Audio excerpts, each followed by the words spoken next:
I spent over 400 hours knitting a complex, hand-dyed merino wool blanket for my sister-in-law, only to find it listed on Facebook Marketplace 3 days after Christmas for $300 with the caption, "Unwanted gift, ugly colors, smells like wet dog."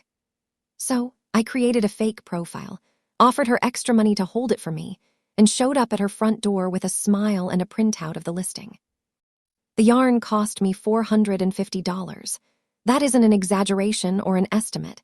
I still have the receipts from the indie dyer in Oregon who spun the wool specifically for this project.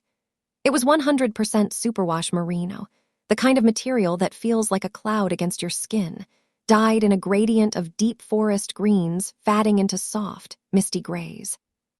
I chose those colors because my sister-in-law, Jessica, had spent the last 6 months pinning photos of moody, Pacific Northwest interiors to her Pinterest board. I thought I was being attentive. I thought I was finally cracking the code to her approval. I started knitting in September. I am not a casual knitter. I don't do simple garter stitches while watching Netflix. I do complex cable work, the kind that requires silence, a pattern chart that looks like architectural blueprints, and a level of concentration usually reserved for bomb disposal experts. This blanket was a tree of life pattern, featuring twisting Celtic knots that branched out into delicate leaves. It was a masterpiece.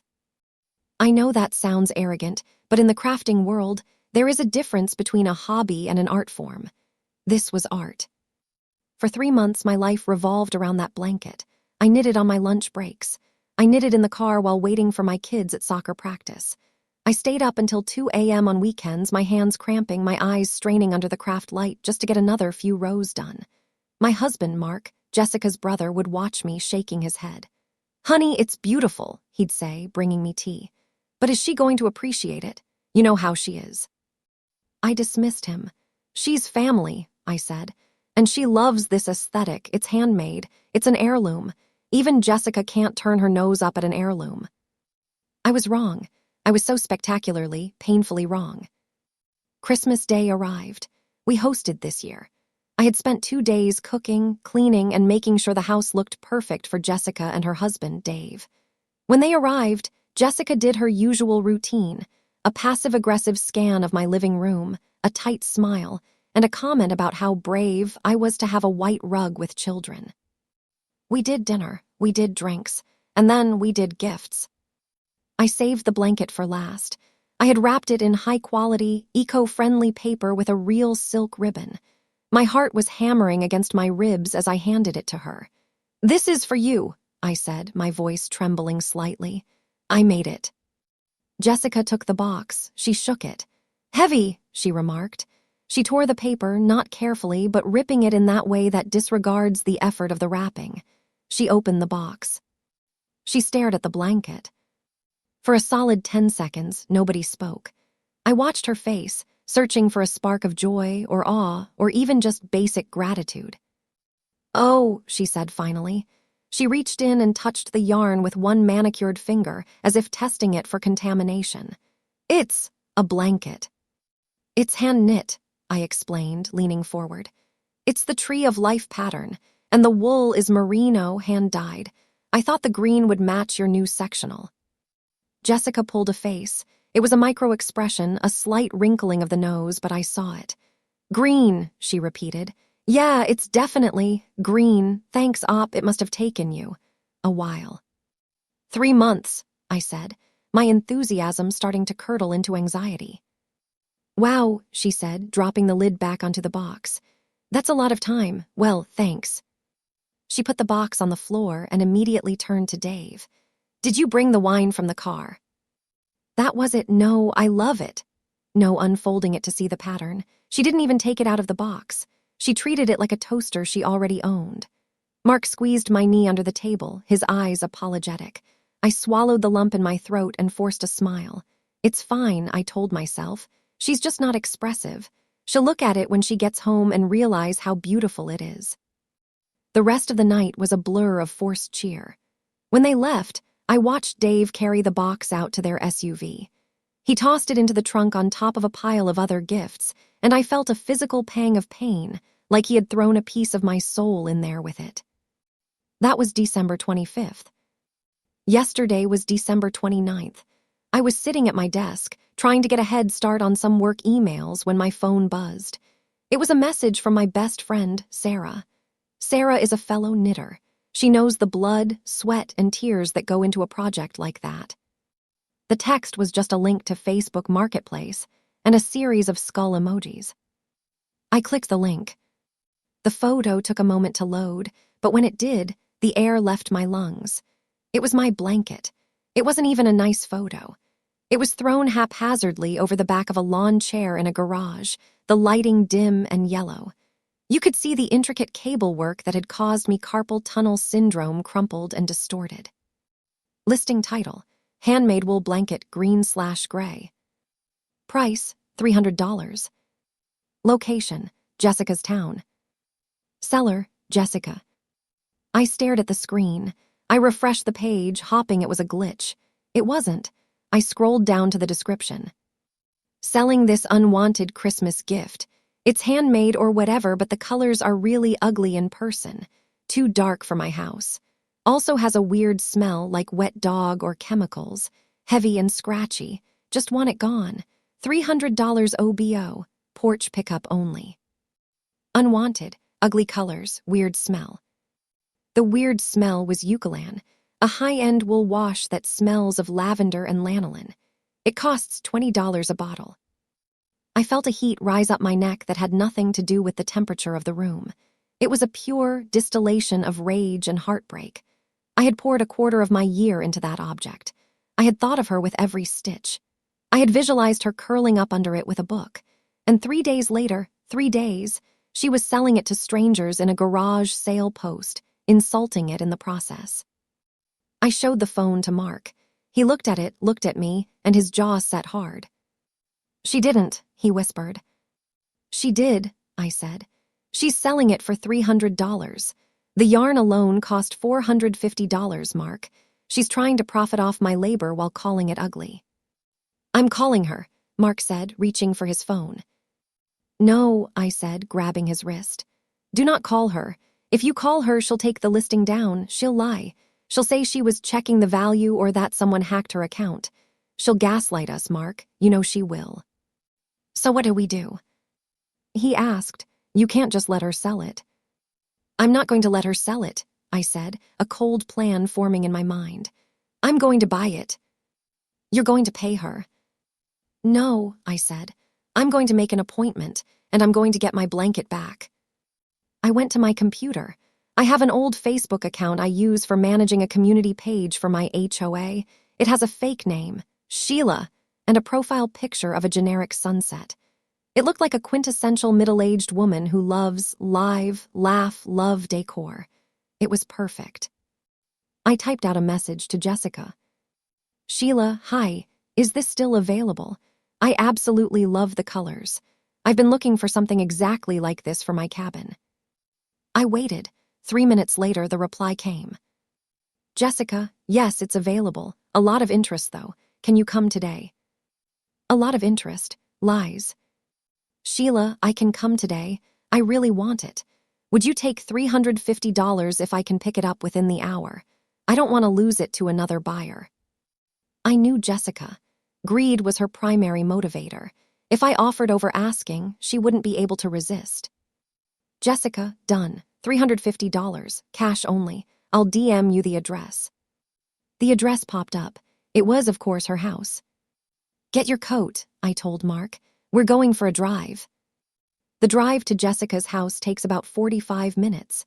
It was the longest 45 minutes of my life. I sat in the passenger seat, my hands clasped in my lap to stop them from shaking. I wasn't shaking from fear. I was shaking from adrenaline. I felt like I was on a SWAT team raid, only instead of flashbangs, I was armed with emotional devastation and knowledge of yarn weights. Mark drove in silence. His knuckles were white on the steering wheel. He was angry, angrier than I had seen him in a long time. Jessica was his sister, but he knew how much work I had put into that blanket. He had lived through the just one more row nights. He had seen me massaging my cramped fingers. "What's the plan?" he asked as we turned onto the highway. "We just knock." I messaged her as Sheila that I'm 5 minutes away, I said. She's expecting a stranger. She's probably got the blanket sitting by the door, ready to hand off. I want to see her face, Mark. I want to see the moment she realizes. And then I take my blanket back, and we leave. She's going to make a scene, Mark warned. Let her, I said. She listed it publicly. She invited this. We pulled into her neighborhood. It's a nice area, cookie-cutter houses with manicured lawns. Jessica cares a lot about appearances. That was part of the sting. She listed the blanket as ugly because it didn't fit her beige, minimalist catalog aesthetic. It wasn't sterile enough for her. I saw her house. Her car was in the driveway. I saw the blinds twitch in the living room window. She was watching for Sheila. I told Mark to park a few houses down so she wouldn't recognize the car immediately. We got out. It was cold, a gray December afternoon. I walked fast. Mark kept pace beside me. We walked up the driveway. I could hear the TV playing inside. I stepped up to the porch. I didn't ring the doorbell immediately. I took a deep breath. I checked my phone. Sheila, I'm walking up now. Jessica, great, door is unlocked, just knock. I knocked, 3 sharp raps. I heard footsteps. I heard Jessica's voice saying something to Dave. Then the lock turned. The door swung open. Jessica was wearing loungewear that probably cost more than my car payment. She had a bright, customer service smile plastered on her face, her hand already extended, as if expecting the cash to be placed into it immediately. Hi, you must be. Her voice died. The smile didn't just fade, it fell off her face like wet clay. Her eyes went from my face to Mark and then back to me. Her mouth opened, but no sound came out. It was a caricature of shock. Hi, Jessica, I said. My voice was eerily calm. I'm Sheila. She blinked. Mark, what? What are you doing here? I'm here for the pickup, I said. We agreed on $350, right? For the unwanted gift with the ugly colors and the weird smell. Jessica went pale. She looked behind her, as if looking for an escape route, or perhaps checking to see if the blanket was visible. It was. It was sitting right there on the entryway bench, folded messily, looking like a pile of emeralds in a sea of beige. I don't know what you're talking about, she stammered. She tried to laugh, a high-pitched, nervous sound. This is a prank, right? Did you guys see a listing or something? Someone must have hacked me. I would never. I held up my phone. I had the screenshot of the listing. I had the messages between Sheila and her. I zoomed in on the profile picture of the seller. Jessica, I said, it's your profile. It's your garage and the photo. We just messaged you 5 minutes ago. Don't insult my intelligence. She shifted tactics instantly. The shock turned into defensiveness. She crossed her arms, blocking the doorway. Okay, fine, she snapped. I was selling it. So what? It's mine. You gave it to me. Once you give a gift, the receiver can do whatever they want with it. That's how gifts work. That is technically true, Mark said, stepping up. His voice was deep and rumbling. But listing it 3 days after Christmas, calling it ugly, profiting off your sister-in-law's hard work, that's not how family works, Jess. That's cruel. I didn't mean the ugly comment, she cried, her voice rising. That was just marketing. I had to explain why I was selling it. And I need the money, okay? Dave's bonus wasn't what we thought it would be, and we overspent on the kids, and I figured since you made it, it wasn't like I was returning something to a store. It was just yarn. It didn't cost you anything but time. It didn't cost me anything but time, I repeated, feeling the heat flare behind my eyes. Jessica, the materials alone were $450. The time was 400 hours. If I charged minimum wage for my labor, that blanket is worth over $3,000. And you were selling it for $300 to a stranger because you wanted quick cash. I didn't know it cost that much, she yelled. It looks homemade. How was I supposed to know? Because I told you, I said. I told you it was hand-dyed merino, but you weren't listening. You never listen. I stepped past her. I didn't shove her, but I moved with enough purpose that she instinctively stepped back. I walked into the entryway. I picked up the blanket. It felt heavy and familiar in my arms. It smelled of lavender and effort. Hey, Jessica shouted. You can't just take that, it's my property, you gave it to me. You just listed it for sale, I said, turning back to her. You clearly don't want it. You said it smells like wet dog. I'm doing you a favor. I'm taking the trash out. I want the money then, she screamed. She was really losing it now, the mask of the perfect suburban mom completely gone. You offered $350. Sheila offered $350. If you're taking it back, you owe me the cash. I looked at her. I looked at this woman I had tried to please for a decade. I looked at the woman who had made me feel small at my own wedding, who criticized my cooking, who treated my kindness as weakness. I'm not Sheila, I said, and you aren't getting a dime. Consider the weird smell removed from your house. Happy New Year, Jessica. I walked out. Mark followed me. Dave, Jessica screamed into the house. Dave, stop them. They're stealing the blanket. Dave appeared at the top of the stairs, looking disheveled and confused. He looked at us, looked at the blanket in my arms, and looked at his wife's red, contorted face. Mark, Dave asked, what's going on? Ask your wife, Mark said. And Dave, if you guys needed money, you could have just asked us. You didn't have to pawn Op's hard work on the internet. Dave looked at Jessica. You listed the blanket, the one she made. We need the money, Jessica shrieked. Dave just shook his head and went back into the bedroom. He didn't come down. He knew. We got in the car. I held the blanket in my lap. I didn't cry. I felt lighter than I had in months. We drove away, leaving Jessica standing on her porch, furiously typing on her phone. By the time we got home, the family group chat had exploded. Jessica, Mark and Op just barged into my house and stole back a Christmas gift. I am shaking. Who does that? I am calling the police. Mill mother-in-law, what? Oh my goodness. Mark, is this true? You can't take back a gift, that's very rude. Mark, Mom, she listed it on Facebook Marketplace for $300. She called it ugly and smelly in the description. She was selling it to strangers 3 days after Christmas. We have the screenshots. Mark posted the screenshots. The photo of the blanket in the dirty garage. The caption calling it unwanted junk. The negotiation where she agreed to sell it to Sheila. The group chat went silent. Then my other sister-in-law, Lisa, who has always been the quiet one, chimed in. Lisa, wait. Is that the blue vase I gave you for your birthday last year in the background of the garage photo? The one you said the cat broke? I zoomed in on the photo. There on a shelf in the background was a blue ceramic vase. It had a price tag sticker on it, $20. Lisa, and is that the espresso machine Mom gave you? The one you said was in storage? It was a liquidation sale. Jessica wasn't just selling my blanket. She was running a chop shop for family gifts. She was soliciting gifts, crying poverty or expressing desire for specific expensive items, and then flipping them for cash immediately. The chat unraveled. Cousins started spotting items. That's the Lego set I bought for the kids. That's the designer purse Aunt Carol sent. Jessica had been doing this for years. We were her suppliers. She was the retailer. Jessica left the group chat. An hour later, my mother-in-law called. She sounded tired. I saw the messages, she said. I didn't know. I always thought she just had bad luck with things breaking or getting lost.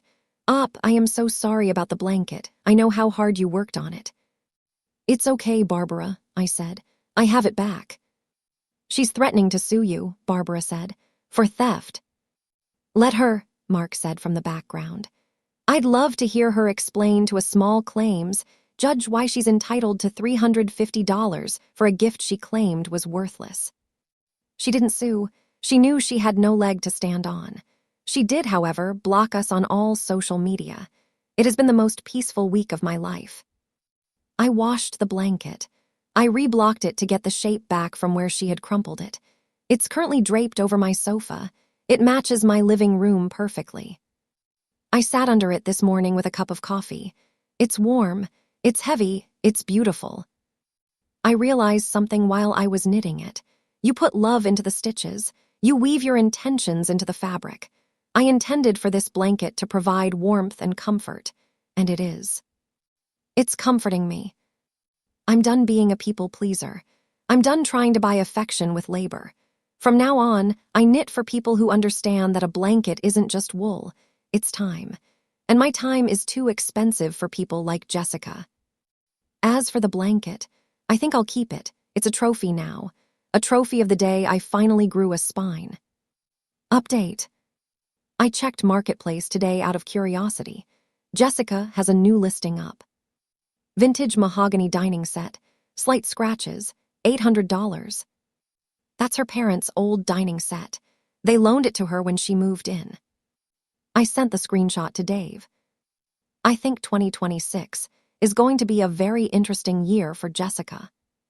If you have made it this far and want to see more videos like this, then kindly subscribe and turn on notifications so you may never miss another story like this.